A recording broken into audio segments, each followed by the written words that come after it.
Hello guys. So ito na nga, ikikwento namin. Ay, nakalagpas na kami sa immigration.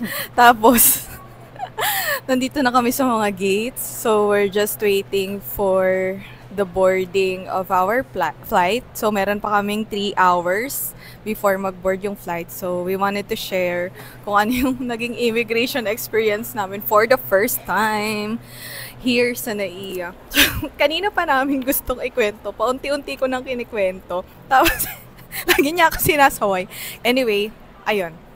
So, sino una mag-share? Ikaw una mag-share. Ano mga tinanong sa'yo? Wait lang, babae yung sa'yo. Babae yung sa'yo. Mukhang maganda yung nagtanong sa'yo eh. Tapos mukhang kalmado eh. Ano mga tinanong sa'yo? Mabait nga si ate, kaya parang hindi siya masyadong nakakakaba.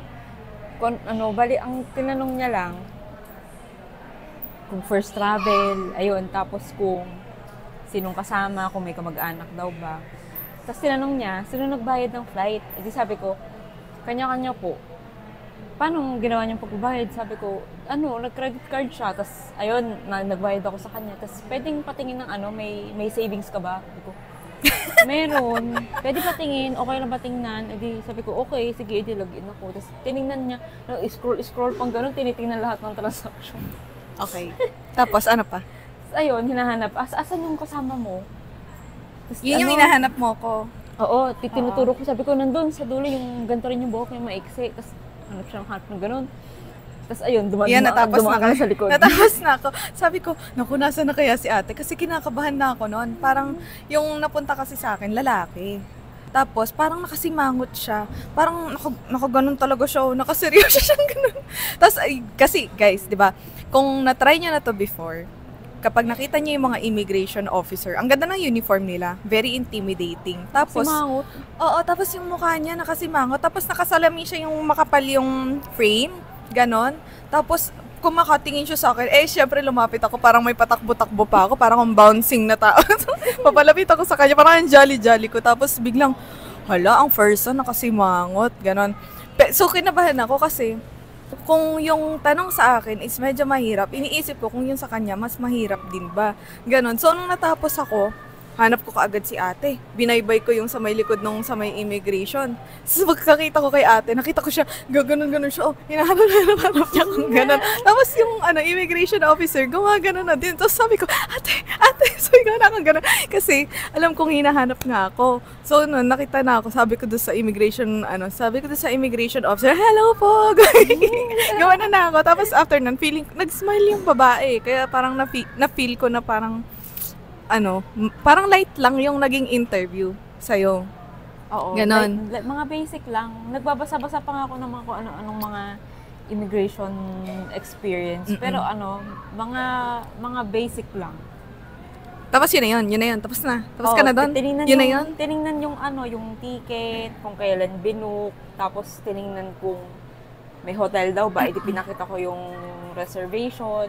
Tapos tinanong din kung anong trabaho. Eh di sabi ko, unemployed po, kaka-resign lang. Pero saan ka nagtatrabaho dati? Sa call center. Mabait. Basic lang yung mga question. Kasi mga nababasa ko sa internet na kung ano-anong experience nila. Pero hindi naman. Siguro depende lang sa officer. Oo. Feeling ko talaga depende sa officer. Kasi yung sa akin kanina, di pagdating ko doon, sa may counter. Yung pa nila, yung setup pa ng counter nila is parang yung sa munisipyo, yung parang may bilog lang na ganon, tapos may maliit lang na opening sa may lower. So, syempre, ako kasi nahihirapan ako maintindihan pag ganon. Gusto ko malinaw yung salita and malakas. So, parang, gaganon-ganon ako pagka may tinatanong siya. So, una niyang tinanong sa akin is kung currently employed ba ako. Ganon. Tapos, sabi ko, yes. Tapos biglang sabi niya, sige, harap sa camera. Ganon. Ganon na agad. So, kasi kapag nanood kayo ng mga video na immigration experience din, parang kapag sinabihan sila na harap sa camera, yun na yun. So, akala ko, yun na yun. Ang bilis lang. Ganon. Parang, tapos na ako, yun lang yung tinanong sa akin. So, mukha akong katiwa-tiwala. Ganon. Tapos, pagkatapos niyang kuhaan ako ng picture, doon na siya nag-start. Sabi niya sa akin, so saan ka nagtatrabaho? So sinabi ko yung company na kung saan ako nag-work. Tapos sabi niya sa akin, do you have the company ID? Sabi niya gano'n. Hindi ko dala yung company ID ko. Pero kasi meron akong dalang certificate of employment. Ganon, may certificate of employment ako. So sabi ko, hindi ko po dala yung ID ko. Tapos sabi niya sa akin, do you have any picture of your company ID? Ganon. Kahit daw picture lang. Ang problema, hindi ko din kasi siya pinicturean. Ganon. So, trinay ko maghanap, pero wala talaga ako nakita. So, sabi ko, naku, wala po akong copy ng company ID ko, pero meron akong certificate of employment. So, ginaganon ko yung paper nung certificate of employment ko. Tapos, ginaganon niya din palabas. Ayaw niyang tanggapin yung certificate of employment ko. Ganon. So, okay, sige, sabi niya, hindi niya na tiningnan yung certificate of employment ko kasi sabi niya, ang certificate of employment daw is madaling magawa or madaling ma-edit. So, take note guys, ganun. Kung kayo ay currently employed, much better na magdala kayo ng company ID. Ganun eh. Huwag kayo masyadong dependent sa certificate of employment. Ganun. So, next niyang tinanong sa akin nun is since wala nga akong mapakitang company ID and ayaw niyang tanggapin yung certificate of employment ko, tiningnan niya yung sabi niya, so saan pumapasok yung sahod mo? So sabi ko, sa ganitong bank. Tapos sabi niya, tuwing kailan yung sahod mo? So siguro parang hinuhuli niya kung employed ba talaga ako or not, ganun. Sabi ko, pumapasok sa ganitong bank ng mga ganung panahon. Sabi kong ganun. Tapos sabi niya, pwede daw ba niyang tingnan? So kagaya na sa'yo, tiningnan niya din yung yung bank account ko. Tapos, binuksan ko. Ang nakakatawa kasi guys, meron kasi akong multiple banks. So, yung bank kung saan pumapasok yung salary ko is hindi ko doon tinatabi yung mga savings ko. Nasa ibang bank siya. So, nakakahiya kasi maintaining balance lang yung laman. Pinakita mo yung isa mo? Yung main mo? Hindi ko na pinakita kasi ang hinahanap nga niya is proof na pumapasok yung salary ko dun sa bank na yon as a proof na employed ako. So, pinakita ko, nag-login ako dun sa mobile app nung bank, ganon. Tapos, di tinignan niya. Feeling ko hindi niya naman ako ginudge dun sa current balance. Isipin nyo guys, magkano yung maintaining balance kapag online lang, diba? So, pagkakita niya, nakita ko din, kagaya din nung ginawa sa'yo, nag-scroll din siya na nag-scroll. Tapos nagpabalik-balik siya. Tinitingnan nila kung parang legit yung mga transactions, kung suspicious ba na parang naglagay ka lang ng pera, gano'n. Siguro gano'n. Or kung may regular transactions ba siya na incoming at saka yung mga outgoing.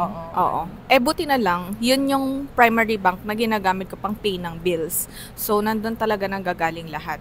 And then, sakto, yung bank na yon kasi diba sa mobile app, merong mga bank na yung mobile app nila is merong option to rename the bank account. Kunwari, you have 2 or more bank account. Pwede mong lagyan siya ng nickname. So, yung nickname kasi nung sa akin is my corporate account.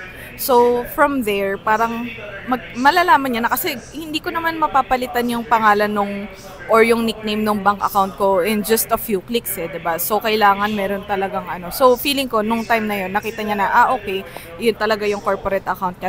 Pero tiningnan niya pa din lahat ng transaction ko. Tapos, sinabi ko sa kanya, yung ganitong transaction na ang pangalan is ganito, yun yung salary na pumapasok sa akin. Tapos, ayun na nga, after nun, parang feeling ko na satisfy naman na siya nun. Tapos, sabi niya, pinangaralan niya ako.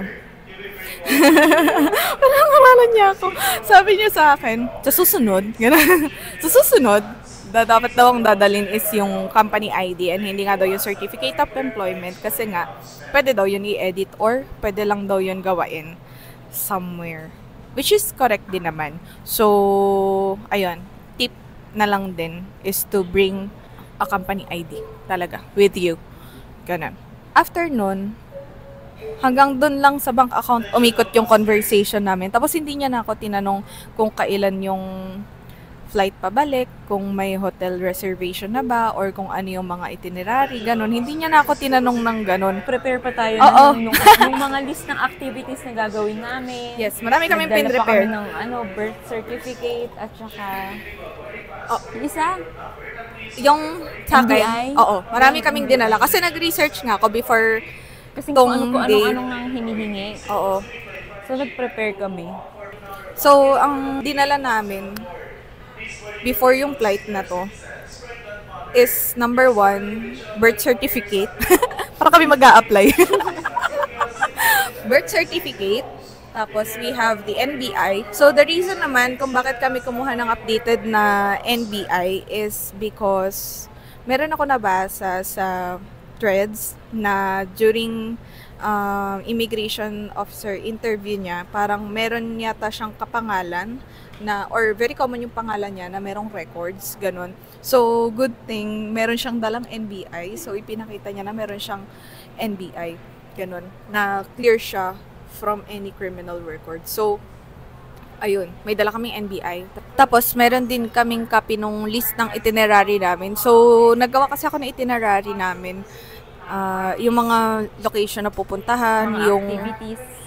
yes, mga activities, kung paano pumunta doon, ganon, kung saan pwedeng kumain, ganon, nakalista yun or naka-document yun lahat. So, pinrint din namin yun. Tapos, may printed copy din kami ng hotel reservation and also yung, ano pa?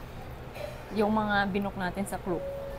Yeah, we also have a copy ng lahat ng binook namin sa Klook.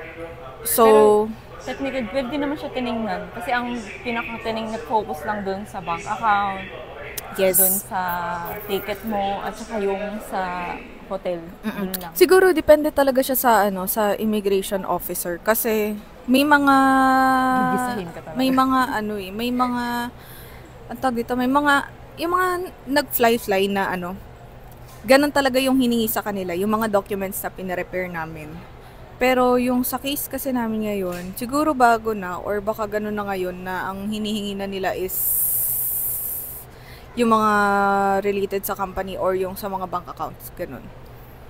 So, yun. Take note, guys. Ganun. Pero kung akong tatanungin, let's say, magta-travel ako international, dadalhin ko pa din yung same documents na pin-repair ko ngayon. Just to be sure. Kasi wala namang mawawala eh. Kahit dalhin mo siya or at least 'di ba, you have it ready. In case na hingiin, meron kang maipapakita. Pero siguro yung lang din, yung way ng pagsagot mo sa mga tanong nila, yung sure ka, yung dire-diretso, hindi yung pautal-utal ganun. Yes, kasi sabi nga nung friend ko kasi parang kakabaka nga kami. Sinabi niya sa akin yung Bill of Rights, but of course, hindi ko siya na-review. Pero para lang din ready, 'di ba? Wala namang mawawala kung magdadala ka nun. And at least kapag ka hiningi, meron kang maipapakita. And we'll see kung anong magiging susunod na mangyayari. Pero walang nagalaw dun sa documents na dinala ko, mga sis. Hawak ko talaga siya. Siguro kasi, kaya hindi niya tinanong sa akin. Kasi paglapit ko pa lang gano'n, inilipag ko kaagad ng gano'n sa harapan ko yung mga documents, gano'n. So parang nakita niya na parang ready ako sa lahat ng klase ng documents, gano'n. Parang china-challenge mo, ano. Oo, parang gano'n. Parang gano'n, magtanong ka na. Ito na, nandito na lahat ng dokumento. Ayun, tinanong niya ako ng bagay na wala akong dala. Gano'n. ID mo. Oo, wala akong dalang ID. Ganon. Pero I have other IDs, pero puro mga government IDs. Hindi ko talaga dinala yung sa work. Yon, guys. Next time, magdala din kayo ng ID kasama yun sa hindi namin na-prepare. Ayan lang. Pero parang hindi rin naman siya big deal kung basta mai-defend mo. Oo, basta hindi Depende parang kasi yun parang ang tinitingnan daw kasi doon is kung paano ka sumagot. Ganon, parang kung nagsisinungaling ka ba. Kaya siguro nung tinanong niya ako about work, nung wala ko napakitang ID, parang pinapaikot-ikot niya yung tanong na parang tuwing kailan ka sumasahod, saan pumapasok yung sahod mo, ganon. Tas anong company kayo, tinanong niya din yun, kung anong nature ng company, software development company, ganun. Tapos sabi niya sa akin, ano daw position ko doon. Nakalimutan ko yung position ko doon sa company. Yung position mo mahaba. Yung position ko kasi medyo mahaba. So parang ang sinabi ko na lang is yung one part, ganun. Pero ayun, medyo kinakabahan na kasi ako noon. So feeling ko nahalata niya naman. Tapos after noon, nakita kong kinuha niya na yung pagtataka. Ganun. Okay na. Tingnan na. Okay na ako. So hinanap ko na si ate nung nakita ko siya. Iniisip ko kung iiyak kay. Hindi naman. Kasi parang naman siya eh. Pamukha naman siyang mabait, yung babae.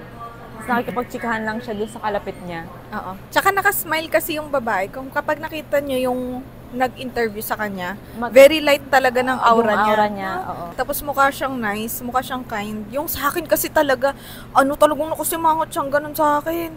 Ganun, para bang wala, hindi mo madadaan talaga sa bola-bola, parang ganun. Pero hindi ko naman siya babalain, I have all the documents, no? Sayang lang wala akong napakita na ID. Anyway, yun lang naman. Pero kinabahan na ako nun kasi akala ko talaga katapusan ko na. Sayang yung binayad mo. Tapos nung natapos na kami nun, sa immigration, ayun na, nakahinga na kami. So eto, meron na lang kaming 3 oras para before our boarding. Ganun. So, we'll see you on the next vlog. Panoodin niyo yung sa Taiwan namin. Yan lang. Bye!